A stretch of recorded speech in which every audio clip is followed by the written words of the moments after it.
Hello विद्यार्थियों, target to with लक्ष्य की इस नई वीडियो में आप सभी का स्वागत है। तो आज के इस लेक्चर में मैं आप सभी को जो है मोस्ट इंपॉर्टेंट 60 क्वेश्चन जो है वो सॉल्व करवाऊंगा। तो इसमें जो पहला क्वेश्चन लिया गया है, यहाँ पर क्वेश्चन है कि संक्रमण तत्व क्या हैं, यानी कि जो संक्रमण तत्व हैं ये क्या होते हैं। यही क्वेश्चन अलग प्रकार से भी आ सकता है। क्वेश्चन ये आ सकता था कि संक्रमण तत्वों को डी ब्लॉक के तत्व क्यों कहते हैं। तो आप लोग याद रखिएगा, आप बता सकते हैं कि वे तत्व जिनमें इलेक्ट्रॉन जो होता है वो उपांतिम ऊर्जा स्तरों के डी कक्षकों में भरे जाते हैं। ये आप लोग याद रखिएगा, यहाँ पर इलेक्ट्रॉन जो होते हैं वो डी कक्षकों में भरे जाते हैं। यहाँ पर इसके लिए आप लोग याद रखिएगा।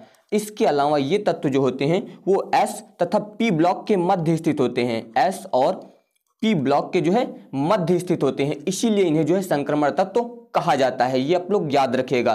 तो अगर आप यहां पर इसका उत्तर लिखना चाहें तो ध्यान दीजिए, आप इसमें बताएंगे कि वे तत्व जिनमें इलेक्ट्रॉन उपांतिम ऊर्जा स्तर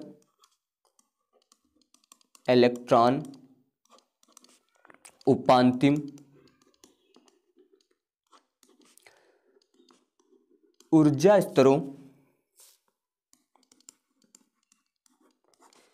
के डी कक्षकों में भरे जाते हैं, के डी कक्षकों में भरे जाते हैं, डी ब्लॉक के तत्व कहलाते हैं। डी ब्लॉक के तत्व कहलाते हैं। और इसके अलावा बता सकते हैं कि ये तत्व जो है, ये तत्व एस तथा पी ब्लॉक, एस तथा पी ब्लॉक के मध्य स्थित होते हैं, के मध्य स्थित होते हैं। इसलिए इन्हें जो है संक्रमण तत्व भी कहते हैं। इसलिए इन्हें संक्रमण तत्व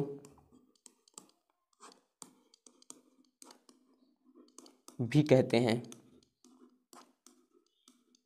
तो ये आप लोग यहां पर इसके बारे में याद रखिएगा कि इनके जो इलेक्ट्रॉन होते हैं ये उपांतिम ऊर्जा स्तरों के डी कक्षकों में भरे जाते हैं। इसके अलावा ये जो है एस और पी ब्लॉक के मध्य स्थित होते हैं, इसलिए इन्हें जो है हम लोग संक्रमण तत्व कहते हैं।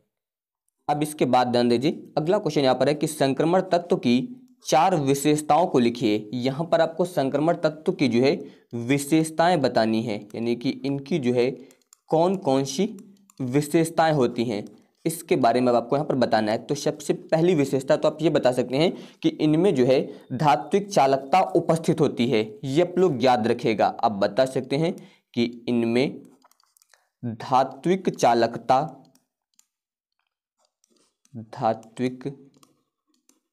चालकता उपस्थित होती है। ये आप लोग याद रखेंगे इसके बारे में कि धात्विक चालकता जो है ये उपस्थित होती है। इसके अलावा दूसरा आप इसमें बता सकते हैं कि ये जो है संकर आयन बनाते हैं। ये जो है संकर आयन बनाते हैं, आयन बनाते हैं। और इसके बाद तीसरा आप बता सकते हैं कि ये जो है रंगीन लवण बनाते हैं। याद रखिएगा कि ये जो है रंगीन लवण बनाते हैं। और इसके अलावा चौथा आप बता सकते हैं कि ये जो है अनुचुंबकीय गुण तथा उत्प्रेरक गुण दर्शाते हैं। ये जो है अनुचुंबकीय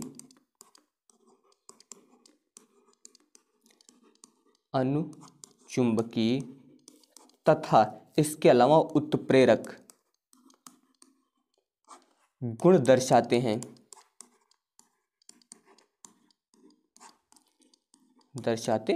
तो ये आप लोग याद रखेंगे इसके बारे में कि इनमें जो है धात्विक चालकता उपस्थित होती है। इसके अलावा ये जो है संकर आयन बनाते हैं और ये जो है रंगीन लवण बनाते हैं। इसके अलावा ये जो है अनुचुंबकीय तथा उत्प्रेरक गुण भी दर्शाते हैं। तो ये आप लोग यहाँ पर इसके बारे में याद रखिएगा। अब इसके बाद ध्यान दीजिए, अगला क्वेश्चन यहाँ पर ये ध्यान दीजिए, दिया गया है आपको, यहाँ पर लिखा है Cu, इसके बाद दिया गया है NH3 का होल 4, फिर बाहर लिखा है यहाँ पर SO4 में Cu की ऑक्सीकरण संख्या ज्ञात कीजिए। यहाँ पर जो Cu दिया गया है इसकी आपको ऑक्सीकरण संख्या ज्ञात करनी है। तो यहाँ पर Cu की ऑक्सीकरण संख्या ज्ञात करनी है, तो इसकी ऑक्सीकरण संख्या मान लीजिए आप X है। यहाँ पर आप लिख सकते हैं कि माना Cu की ऑक्सीकरण संख्या X है, ये आप मान लीजिए। तो ध्यान दीजिए यहाँ पर दिया गया Cu, इसकी जगह पर आप लिखेंगे X, इसके बाद लगाइए प्लस। यहाँ पर ध्यान दीजिए NH3 दिया गया है, यहाँ पर ये उदासीन होता है, यानी कि इस पर कोई आवेश नहीं होता है। तो अगर इस पर कोई आवेश नहीं होगा तो यहाँ पर ध्यान दीजिए होल 4 लिखा है, तो 4 गुणे यहाँ पर आवेश क्या है, शून्य, यानी कि आवेश नहीं होता है, तो यहाँ पर हो जाएगा 0। इसके बाद ध्यान दीजिए यहाँ पर लिखेंगे आप प्लस। अब ध्यान दीजिए यहाँ पर बाहर दिया गया है SO4, इस पर यहाँ पर होगा -2 आवेश, इतना हो गया, और बराबर आप यहाँ पर लिखेंगे 0। तो यहाँ पर ध्यान दीजिए x, इसका गुणा करेंगे आप तो 0 हो जाएगा, यहाँ पर आएगा -2 बराबर 0, यानी कि x बराबर आ जाएगा 2। तो ये यहाँ पर जो है इसकी ऑक्सीकरण संख्या हो जाएगी। इस प्रकार से आप यहाँ पर इसे सॉल्व करेंगे।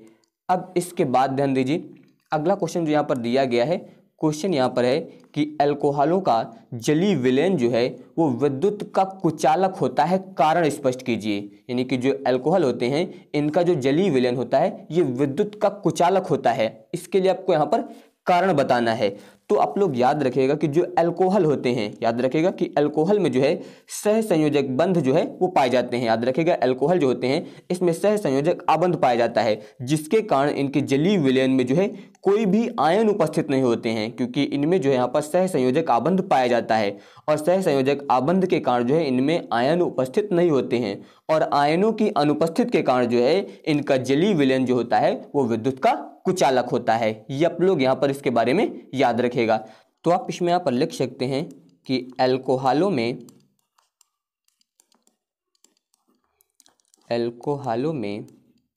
सहसंयोजक आबंध पाए जाने के कारण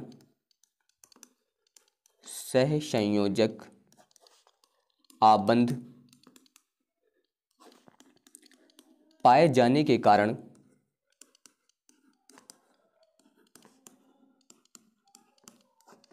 इनके जलीय विलयन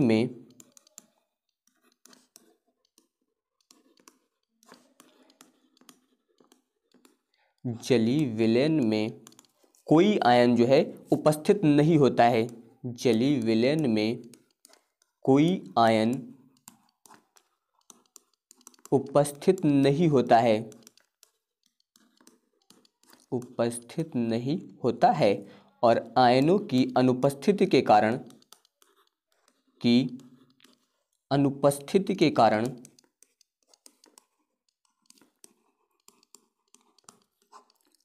इनका जलीय विलयन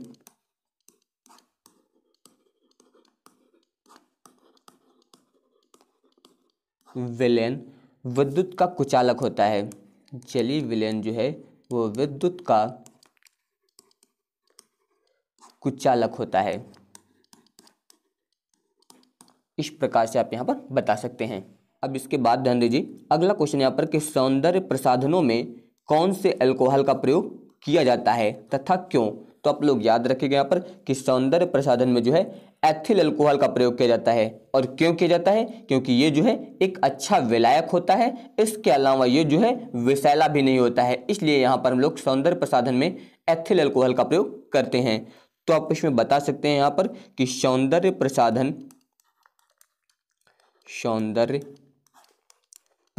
के लिए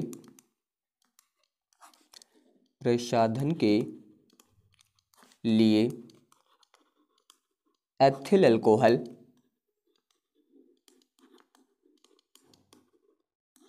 जिसका कि सूत्र होता है C2H5OH, ये होता है आपका एथिल अल्कोहल का प्रयोग किया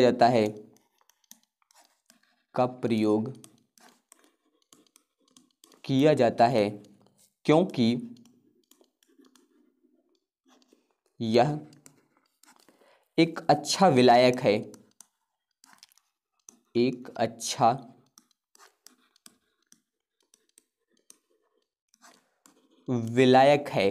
तथा इसके अलावा बता सकते हैं इसमें उदासीन प्रकृति के कारण या फिर उदासीन प्रकृति होने के साथ साथ जो है उदासीन प्रकृति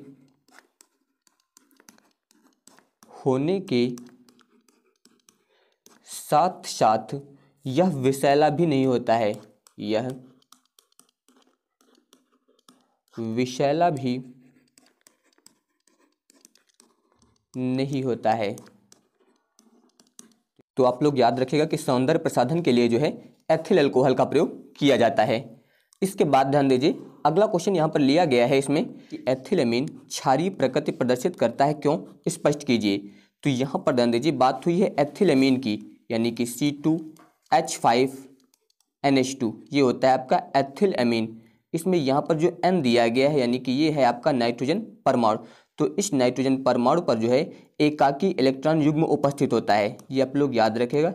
इस पर जो है एकाकी इलेक्ट्रॉन युग्म उपस्थित होता है और इस एकाकी इलेक्ट्रॉन युग्म के कारण जो है ये एमीन जो है अन्य एमीनों की भांति जो है क्षारकी व्यवहार प्रदर्शित करता है, ये आप लोग याद रखिएगा यहाँ पर। तो अगर आप लिखना चाहें इसके बारे में तो आप बता सकते हैं कि एथिलअमीन जो है वो नाइट्रोजन परमाणु, याद रखिएगा, एथिलअमीन के नाइट्रोजन परमाणु पर एकाकी इलेक्ट्रॉन युग्म जो है उपस्थित होने के कारण एथिलअमीन जो है वो अन्य एमीनों की भांति क्षारकी है और यह जो है एक दुर्बल एकाकी क्षारक की भांति व्यवहार करती है। आप इस प्रकार से यहाँ पर लिख सकते हैं कि यह जो है दुर्बल एकाकी क्षारक की भांति व्यवहार करती है। अब इसके बाद ध्यान दीजिए अगला क्वेश्चन यहाँ पर है कि एक डाइसैकेराइड का सूत्र व नाम लिखिए। तो आपको यहाँ पर डाइसैकेराइड का नाम लिखना है, इसके अलावा उसका सूत्र बताना है। तो डाइसैकेराइड का नाम होता है सुक्रोज, यानी कि सुक्रोज जो है ये एक डाइसैकेराइड होता है और इसका सूत्र होता है C12H22 और इसके अलावा होता है O11। तो ये यहाँ पर जो है डाइसैकेराइड यानी कि सुक्रोज का सूत्र होता है। अब इसके बाद ध्यान दीजिए अगला क्वेश्चन यहाँ पर है कि कैसे सिद्ध करोगे कि ग्लूकोज में 5 OH समूह हैं। ये आपको यहाँ पर सिद्ध करना है कि ग्लूकोज जो होता है इसमें 5 OH समूह होते हैं। तो अगर ग्लूकोज के सूत्र की बात करें तो इसका सूत्र आप लिख सकते हैं CHO, इसके अलावा इसमें होता है CHOH का होल 4 और इसके बाद आप यहाँ पर लिख सकते हैं CH2OH, ये होता है आपका ग्लूकोज।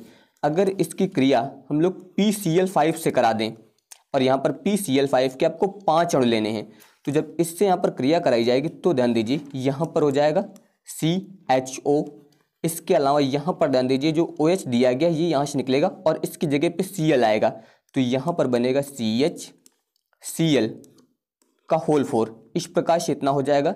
इसके अलावा यहाँ से भी ये वाला OH निकलेगा तो यहाँ पर ये हो जाएगा CH2Cl, इतना होगा। इसके बाद ध्यान दीजिए यहाँ पर बन जाएगा 5POCl3 और इसके अलावा इसमें जो है 5HCl बनेगा। तो यहाँ पर ध्यान दीजिए ये जो बना है इससे बोलते हैं पेंटाक्लोरोग्लूकोज, ये आप लोग याद रखिएगा, इससे बोलते हैं पेंटाक्लोरोग्लूकोज, इस प्रकार से, और ये होता है आपका ग्लूकोज। तो आप लोग यहाँ पर अगर बताना चाहें तो आप बता सकते हैं यहाँ पर कि जब ग्लूकोज की क्रिया PCl5 के 5 अणुओं के साथ कराई जाती है तो इसमें पेंटाक्लोरोग्लूकोज प्राप्त होता है, जिससे यहाँ पर ये सिद्ध हो जाता है कि ग्लूकोज में जो है 5 OH समूह जो है उपस्थित होते हैं। इस प्रकार से आप यहाँ पर इस अभिक्रिया को लिख सकते हैं। इसके बाद ध्यान दीजिए अगला क्वेश्चन यहाँ पर लिया गया है इसमें कि किस बैक्टीरिया की सहायता से पशु सेलुलोज को पचाते हैं। यहाँ पर आपको बैक्टीरिया का नाम बताना है कि किस बैक्टीरिया की सहायता से पशु जो है वो सेलुलोज को पचाते हैं। तो इसके लिए आप लोग यहाँ पर बैक्टीरिया का नाम याद रखेगा, फाइब्रोबैक्टर्स सक्सिनोजिनस, आप लिख सकते हैं इसमें फाइब्रोबैक्टर्स सक्सिनोजिनस।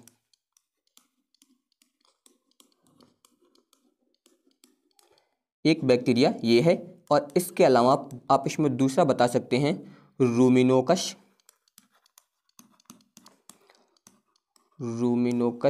फ्लेविफेशियंस,